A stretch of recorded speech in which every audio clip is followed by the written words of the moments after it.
Hello guys, welcome back to our channel Pyaas institute. और आज हम लोग लेकर आए हैं आपके लिए क्लास 11 का इंग्लिश का बोर्ड का पेपर। इससे पहले हम आपको फिजिक्स, केमिस्ट्री और बायो के पेपर की वीडियो प्रोवाइड करवा चुके हैं। उसमें हमने आपको उससे संबंधित महत्वपूर्ण सभी जानकारी बताई थी, लेकिन आज की ये वीडियो थोड़ी और खास होने वाली है, क्योंकि इसमें इंग्लिश का हम फॉर्मेट देखेंगे कि इंग्लिश में किस तरीके के क्वेश्चन आते हैं। और सबसे बड़ी बात तो यही है कि इसमें टोटल क्वेश्चन की संख्या 15 है, यानी कि इसमें टोटल क्वेश्चन 15 आएंगे। अब ये 15 क्वेश्चन भी डिवाइड किए हुए हैं, किस तरीके से देख लेते हैं। देखिए, इन 15 क्वेश्चनों को सेक्शन में बांटा गया है, सेक्शन नंबर ए, बी, सी और डी में।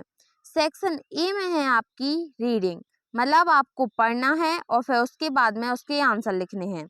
सेक्शन बी में है आपकी राइटिंग, मतलब कि कुछ डू एस डायरेक्ट या कुछ और भी जो आपको लिखने हैं, जैसे कि एप्लीकेशन हुआ या फिर ऐसे हुए, इस तरीके से आपको लिखने हैं। सेक्शन सी है आपकी ग्रामर मतलब कि डू एस डायरेक्ट करो या फिर फिल इन दी ब्लैंक्स वगैरह, ये सब होंगे इसमें। और सेक्शन डी में होगा आपका लिटरेचर पोर्शन, यानी कि आपकी टेक्स्ट बुक के क्वेश्चन। टेक्स्ट बुक मतलब कि जो आपको अपने स्कूल से 2 एनसीईआरटी की बुकें मिली हैं या जो आपने खरीदी हैं, उसके अंदर से क्वेश्चन। सबसे बड़ी बात यहाँ पे मैं आपको बताने वाली हूँ ये कि जो सबसे ज़्यादा इम्पोर्टेंट सेक्शन है वो है सेक्शन नंबर डी। मतलब कि आपको यदि सबसे ज़्यादा इंग्लिश में फोकस करना है और यदि आप चाहते हैं कि कम टाइम में आपके ज़्यादा मार्क्स आएँ, तो आपको अपनी उन 2 बुकों पर, उनमें आए चैप्टरों पर, उनके सभी क्वेश्चन आंसर पर ही ध्यान देना है, क्योंकि 7 से 8 क्वेश्चन सिर्फ उसी से आते हैं। बड़े बड़े क्वेश्चन 5-5 नंबर के सब उसी से आते हैं। तो ये तो हमने ऊपर से देख लिया, उसका ओवरव्यू देख लिया कि किस तरीके से ये क्वेश्चन आते हैं। अब हम डिटेल में देखेंगे कि वो क्वेश्चन कैसे आते हैं, किस तरीके से आते हैं, उन्हें किस तरीके से हम सॉल्व कर सकते हैं। चलिए तो देख लेते हैं। सेक्शन नंबर ए रीडिंग, पहला क्वेश्चन है 10 नंबर का। यहाँ पर एक नंबर के ओटी या फिर कोई थोड़ा बहुत ग्रामर के क्वेश्चन आएंगे। देखिए, सबसे पहला आपको इस तरीके का एक पैराग्राफ मिलेगा जिसको आपको पढ़ना होगा। इसको पढ़ने के बाद ये इतना बड़ा, देखिए, इसीलिए आपको रीडिंग पावर बहुत अच्छी करनी है। मतलब आपको इंग्लिश को इस तरीके से कुछ अलग तरीक़ों से पढ़ते रहना है, जिससे कि आप जल्दी से जल्दी इंग्लिश को पढ़ सकें, उसका थोड़ा बहुत मीनिंग निकाल सकें, जिससे कि आपको आंसर देने में सहूलियत हो। और सबसे बड़ी बात, अगर आप लिखना चाहते हैं, मतलब यदि आपने पढ़ा नहीं है लेकिन फिर भी अब आपको पेपर देना है, तो आप सबसे पहले क्या करें कि आप इन क्वेश्चन को देख लें कि क्वेश्चन में क्या क्या पूछा गया है, फिर जाके पैराग्राफ पढ़ें। पहले क्वेश्चन देख लें फिर पैराग्राफ पढ़ें। तो यहाँ पर सबसे पहला क्वेश्चन है, where did doctor Ambedkar teach. और इस तरीके से आपको क्वेश्चन दिए गए हैं। मैं यदि क्वेश्चन पढ़ती हूँ तो वीडियो बहुत ज़्यादा लंबी बन जाती है, इसलिए आज मैं वो क्वेश्चन ही पढ़ूंगी जो आपके लिए ज़्यादा ज़रूरी होंगे। बाकी आप स्क्रीनशॉट लेते जाएं और खुद देखते जाइए। ये क्वेश्चन नंबर 1 ही चल रहा है। देखिए, जैसा कि मैंने आपसे कहा था कि इसमें टोटल 10 क्वेश्चन है, ये हमारा 10वां क्वेश्चन है। इसके बाद में question number 2, read the following passage carefully and make notes on the basis of your understanding, give a suitable title. देखिए, इसमें आपको नोट्स बनाने हैं। ये जो आपको कुछ भी 2 पैराग्राफ दिए होंगे, उसमें से आपको जरूरी चीजें निकाल के उसके नोट्स बनाने हैं। नोट्स का मतलब ये होता है कि आपको जो ये लाइन दी गई है, इसको एज इट इज नहीं छापना है, आपको इसके कुछ की पॉइंट्स बनाने हैं, एब्रीविएशन बनानी है। एब्रीविएशन का मतलब क्या होता है, देखिए, जैसे कि ये कंस्ट्रक्टेड लिखा है, तो इसको आप कैसे लिखेंगे, इसके बीच में से, मतलब सी और डी के बीच में जितने भी अक्षर हैं, इसमें से सभी वोवल्स को हटा देना है। मतलब कि देखिए, CNSTR, CT और लास्ट का ये, इसके पहले का और इसके पहले का बस छोड़ के, इसका हम करेंगे कंस्ट्रक्टेड। ये इसका एब्रीविएशन होता है और इसको ऐसे अंडरलाइन किया जाता है।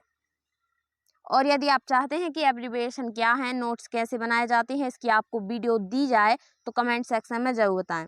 देखिए, यहाँ पर आपको ये पैराग्राफ दिया गया था, उसके आपको नोट्स बनाने हैं। उसके बाद में आता है सेक्शन बी। सेक्शन बी में है राइटिंग।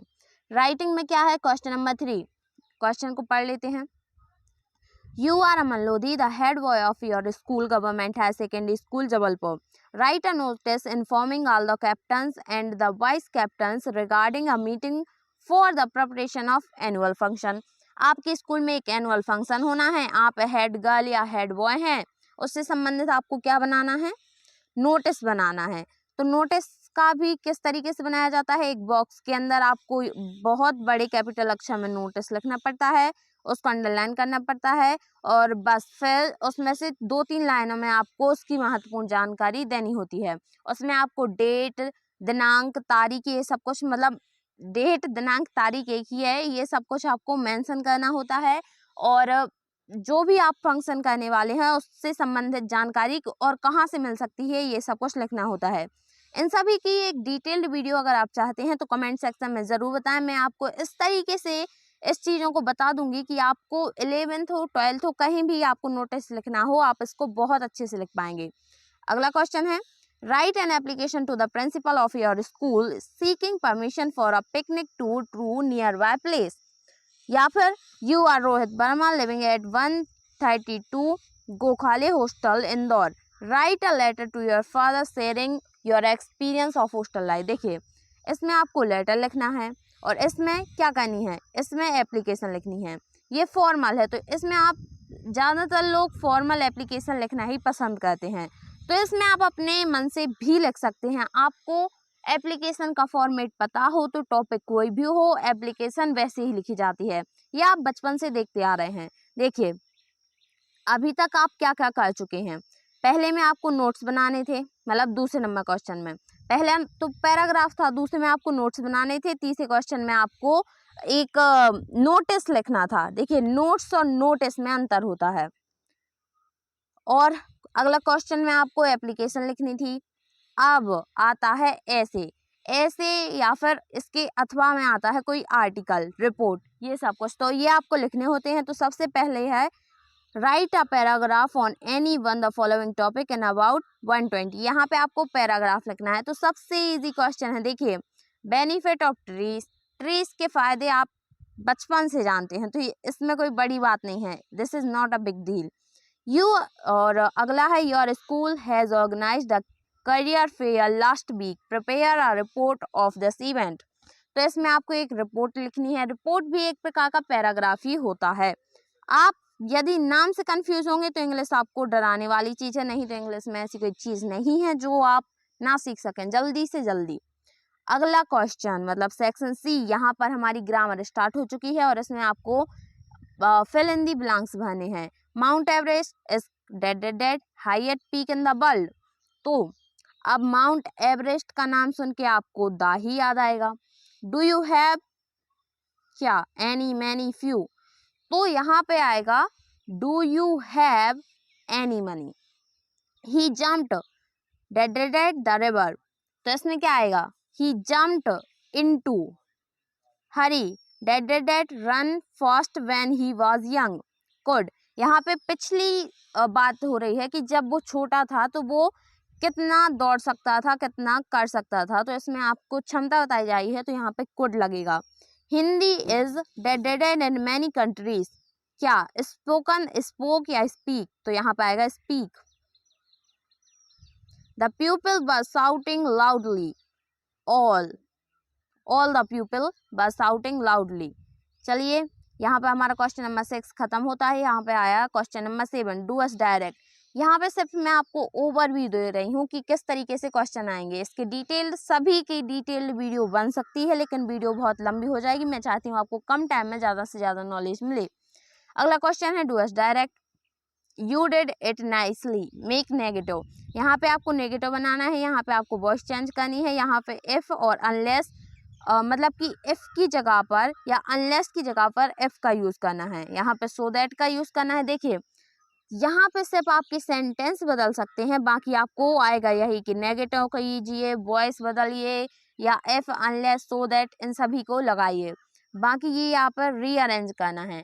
देखिए ये बहुत ही आसान सी चीज़ है, आप इसको बहुत अच्छे से कर सकते हैं। यदि आपको थोड़ी सी भी ग्रामर आती है तो आप इसको कर सकते। Question number 8, read the following extract carefully and answer the question that follows. तो यहाँ पर आपको टेक्स्ट बुक का एक पैराग्राफ दिया गया है, इसको आपको पढ़ना है और ये है चैप्टर नंबर 2 का इंग्लैंड, वो एक we are not afraid to die chapter है, उससे ये लिया गया है। तो देखिए सबसे पहला आप यहाँ पर इस पैराग्राफ को देखेंगे, उसके बाद इस क्वेश्चन को देखेंगे। लेकिन यदि आप जल्दी करना चाहते हैं तो सबसे पहले क्वेश्चन देख लिया कीजिए, फिर उसके बाद में पैराग्राफ से इसको आप क्या कर सकते हैं, लिख सकते हैं। तो what was occupation of the writer, writer कौन था? तो बिजनेसमैन था। What does seafaring means? Swimming in the tea, trading by sea, regular travelling by sea. तो इसका होगा regular travelling by sea. What was the name of boat? तो इसका नाम था Wave Walker. Limited time, labour, free time, difficulty. तो इसका answer होगा फ्री टाइम। अगला क्वेश्चन है 200 years ago around the world voyage was made by a captain James Cook. तो ये एकदम सही सेंटेंस है, मतलब इसमें ट्रू और फॉल्स बताना था। Question number 9, read the following extract carefully and answer the question that follows. तो यहाँ पे आपको क्या करना है कि इसको पढ़ना है और इसका आंसर देना है। तो ये भी आपको वो गोल्ड फिंच वाले चैप्टर से आपको ये पता होगा, और मुझे इसके आंसर पता है, लेकिन अब वीडियो बहुत ज़्यादा लंबा हो जाएगा अगर इसके आंसर देती हूँ तो। ये सेक्शन बी है, I got down my cousin Murad kicked. ये है the summer of the white beautiful horse, उसके हैं, और इसके आंसर बहुत ही ज़्यादा इजी हैं। देखिए, what did Murad shot when he kicked the horse, किसको बुलाया था उसने, या फिर वो, हाँ किसको बुलाया था उसने, तो उसने किसको बुलाया था, अमन को बुलाया था। Answer the following question. देखिए, यहाँ से क्वेश्चन नंबर 8 से क्वेश्चन नंबर 15 तक आपके लिटरेचर पोर्शन है, यानी जो आपकी 2 बुकें हैं उसी के क्वेश्चन आंसर आ रहे हैं। तो यहाँ पे आपको सबसे ज़्यादा जरूरी बात मैं बता दूं कि जो आपका पहला चैप्टर था the portrait of a lady, उसमें आपको ये मतलब कि जो यहाँ पे आपको ये क्वेश्चन आपको हाफ ईयरली, क्वार्टरली या फिर फाइनल एग्जाम, कोई भी एग्जाम हो, आपको ये वाला क्वेश्चन तो आएगा ही आएगा, क्योंकि इसको क्वेश्चन को घुमा दिया जा सकता है, लेकिन ये क्वेश्चन आता ही है, 2 नंबर में आए या 3 नंबर में आए। फिर है which island did they find nearby using their chart in the lesson we are not afraid to die, why did tot died. ये देखिए, यहाँ पे आपको लाइन से चैप्टर नंबर 1, 2, 3 और प्रोफेसर गायटोंडे, ये आपकी दूसरी बुक का है। व्हाई डिड कोरा मीन्स, ये आपके स्नैपशॉट से लिए गए हैं। तो ये आपको सभी क्वेश्चन आंसर अच्छे से पढ़ के जाने हैं, इसलिए आप स्क्रीनशॉट लेते जाइए। क्वेश्चन नंबर 11, ये आपके इनमें से आपको कोई 3 करने हैं, और ये हैं कितने नंबर के, 2 नंबर के। Question number 12, answer the following question. तो देखिए, यहाँ पे भी आपको ये 2 नंबर के क्वेश्चन है। What was the name of the horse, the story, address. हाँ, और ये वाला द एड्रेस से, तो ये क्वेश्चन भी आपको आता ही है। एक क्वेश्चन नंबर 12 में, 13 में, 14 में, ये किसी में भी और जैसा कि आप हमारे चैनल पे जाके देखेंगे तो हमने आपको क्लास 11th इंग्लिश की पूरी मतलब जितने जरूरी चैप्टर हैं उसकी एक 1 शॉर्ट वीडियो बना रखी है, अगर आप चाहें तो वहां से देख सकते हैं। और आज की वीडियो में इतना ही, मिलते हैं नेक्स्ट वीडियो में, तब तक के लिए पढ़ते रहिए, बढ़ते रहिए। वीडियो पसंद आई हो तो वीडियो को लाइक और चैनल को सब्सक्राइब करना ना भूलें। और ये जो चैप्टर या फिर ये जो क्वेश्चन जो मैंने आपको बताए हैं, ये जरूर एक बार पढ़ के जाएं पेपर में जाने से पहले। धन्यवाद।